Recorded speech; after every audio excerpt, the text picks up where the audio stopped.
श्री नवनाथ भक्तिसार कथामृत अध्याय पहिला मंगलाचरण नवनारायणापैकी मच्छिंद्रनाथांचा जन्म त्यांची तपचर्या। ग्रंथारंभी मालुकवी म्हणतात, कलियुगास प्रारंभ झाला त्यावेळी लक्ष्मीकांताने नवनारायण यांना द्वारकेस बोलावून आणण्याकरता आपल्या सेवकास पाठवले। त्यावेळी सुवर्णाच्या सिंहासनावर लक्ष्मीकांत बसला होता, जवळ उद्धवही होता।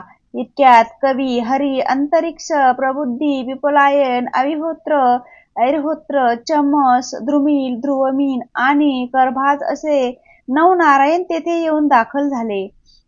त्यास पाहताच हरीने सिंहासनाखाली येऊन मोठ्या गौरवाने त्यास आलिंगन देऊन आपल्या सुवर्णाच्या सिंहासनावर बसविले।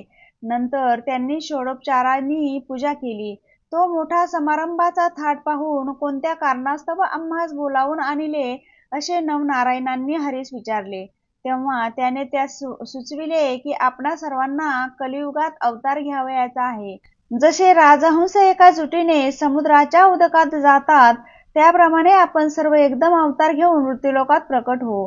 हरीचे असे भाषण ऐकून ते म्हणाले, जनार्दना, आपण आम्हास अवतार घ्यावयास सांगता, आपण अवतार घ्यावयाचा तो कोणत्या नावाने हे कळवावे। त्यांचे हे म्हणणे ऐकून द्वारकाधीशाने सांगितले की तुम्ही सर्वांनी अवतार घेऊन संप्रदाय स्थापन करून दीक्षा देऊन उपदेश करीत जावा। तुम्ही कदाचित असे म्हणाल की आम्हासच अवतार घ्यावयास सांगता असे मनात आणू नका। तुमच्याबरोबर दुसरी बहुत मंडळी मृत्यूलोकी अवतार घेणार आहे। प्रत्यक्ष कवी वाल्मिकी हा तुळशीदास होऊन येईल, शुकमुनी हा कबीर, व्यासमुनी तो जयदेव व माझा हाती आवडता तो जो उद्धव तो नामदेव होईल। जांबुवंत हा नरहरी या नावाने अवतार घेऊन प्रसिद्धीस येईल। माझा भाऊ बलराम हा पुंडलिक होईल। मी सुद्धा तुमच्याबरोबर ज्ञानदेव या नावाने अवतार घेऊन येणार आहे। कैलासपती शंकर हा निवृत्ती होईल। ब्रह्मादेव हा सोपान या नावाने अवतार घेऊन प्रसिद्धीस येईल। आदिमाया ही मुक्ताबाई होईल। हनुमंत हा रामदास होईल। मजसी रममान होणारी जी कुब्जा ती जनी दासी या नावाने उघडकीस येईल। मग आपणाकडून होईल तितके आपण कलीमध्ये भक्ती महात्म्य वाढवू। अवतार कोणत्या ठिकाणी व कशा रीतीने घेऊन प्रगट व्हावे ते सविस्तर कळवण्याविषयी नवनारायणांनी पुन्हा विनंती केली। तेव्हा हरीने त्यास सांगितले की पराशर ऋषीचा पुत्र जो व्यासमुनी त्याने भविष्यपुराणात हे पूर्वीच वर्णन करून ठेवले आहे। पूर्वी ब्रह्मदेवाच्या वीर्यापासून 88,000 ऋषी निर्माण झाले। त्या प्रसंगी वीर्याचा काही भाग ठिकठिकाणी पडला आहे। त्यापैकी थोडासा 3दा यमुनेत पडला। त्या 3 भागापैकी 2 भाग द्रोणात पडले व 1 भाग यमुनेतील पाण्यात पडला।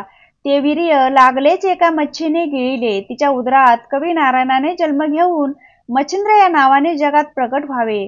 शंकराने तृतीय नेत्रापासून अग्नी काढून जाळून टाकलेला जो काम तो अग्नीने प्राशन केला आहे। यास्तव अंतरिक्ष नारायणाने त्यांच्या जठरी जन्म घेऊन जालंधर नावाने प्रसिद्ध व्हावे। ते अशा रीतीने की कुरुवंशात जन्मेजय राजाने नामसत्र केले आहे। त्यांच्यात वंशात बृहद्रवा राजा हवन करील, तेव्हा द्विमूर्धन अग्नी गर्भ सांडील। त्या प्रसंगी जालंधराने त्या यज्ञकुंडात प्रकट व्हावे।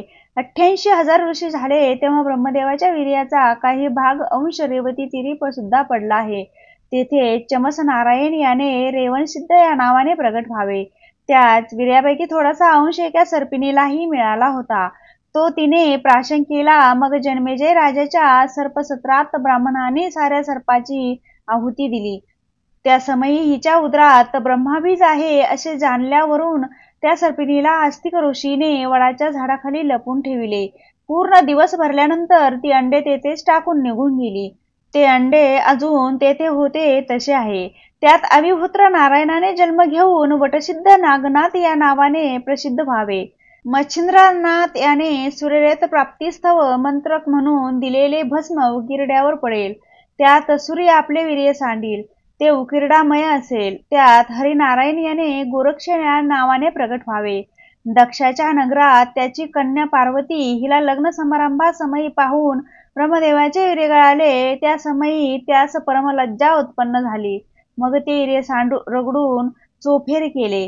त्यावेळी ते एके बाजू 60,000 ठिकाणी झाले। त्याचे 60,000 वाल्मिखिल्य ऋषी झाले। दुसऱ्या अंगाचे केराबरोबर भागीरथी नदीमध्ये पडले। ते कुश बेटात गेले, ते अद्यापि तेथे तसेच आहे।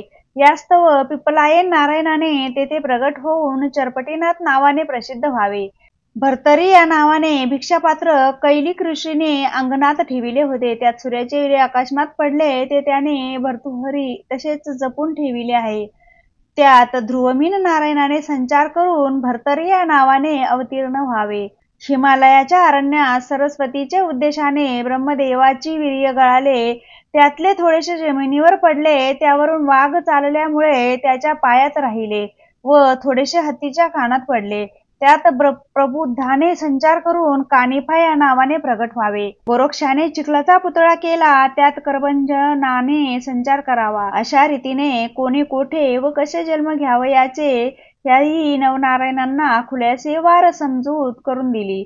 मग ते आज्ञा घेऊन तेथून निघाले व मद्रांचलावर गेले. तेथे शुक्राचार्याच्या समाधीजवळ समाधीस्थ होऊन राहिले. पुढे हे 9 व शुक्राचार्य असे 10 जण निघाले. एके दिवशी शिव पार्वती कैलासावर बसले असता तुम्ही जो मंत्र जपत आहात त्याचा मला अनुग्रह द्यावा असे पार्वतीने शंकरास म्हटले.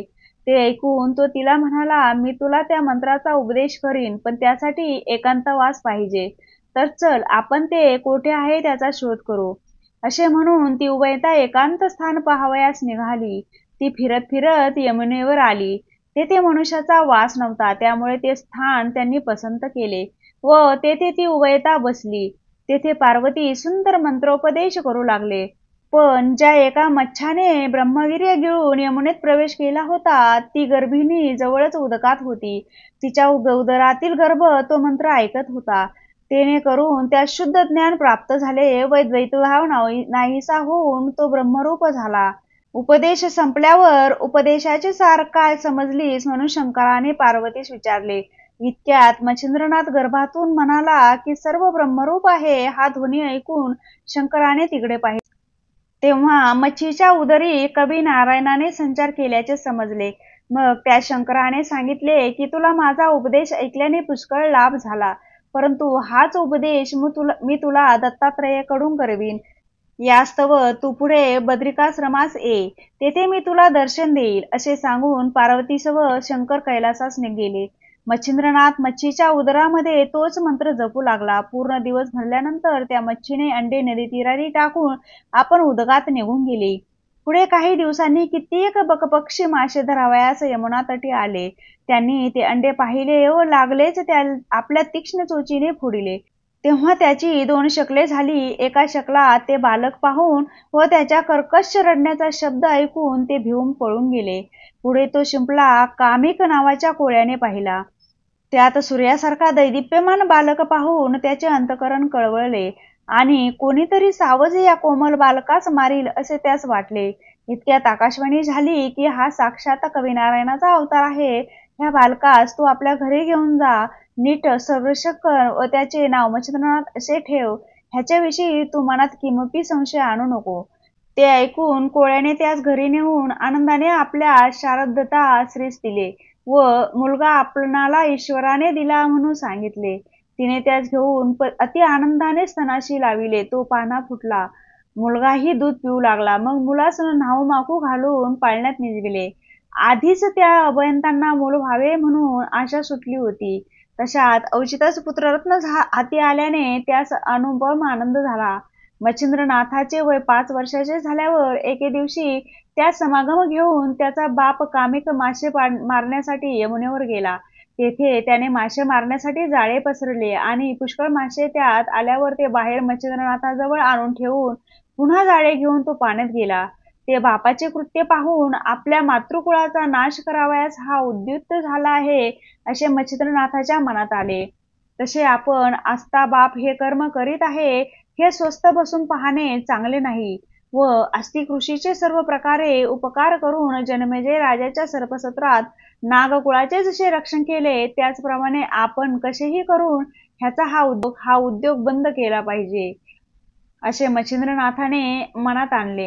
मग तो एक मासा उदकात टाकू लागला. ते पाहून त्याचा बापास इतका राग आला की तो लागलाच पाण्याबाहेर आला आणि त्यास बऱ्याच चपराका मारून म्हणाला, मी मेहनत करून मासे धरून आणतो व तू ते पुन्हा पाण्यात सोडून देतोस, मग खाशील काय?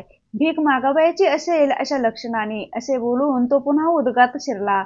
त्या माराच्या तिरमिरी समस्ये मच्छिंद्रनाथास फार दुःख होऊन भिक्षेचे अन्न पवित्र असते व तेच आपण खावे असा विचार करून व बाप पाण्यात शिरलासे पाहून त्याची दृश्य चुकून मच्छिंद्रनाथ तेथून निघाला व फिरत फिरत बद्रिकाश्रमास गेला. तेथे त्याने 12 वर्ष तपश्चर्या केली.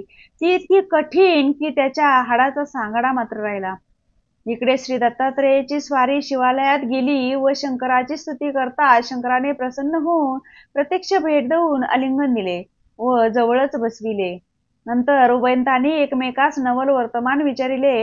तेव्हा बद्रिकाश्रमाचे अत्यंत रमणीय अरण्य पाहण्याची दत्तात्रयाने आपली इच्छा असल्याचे शंकरास कळविले.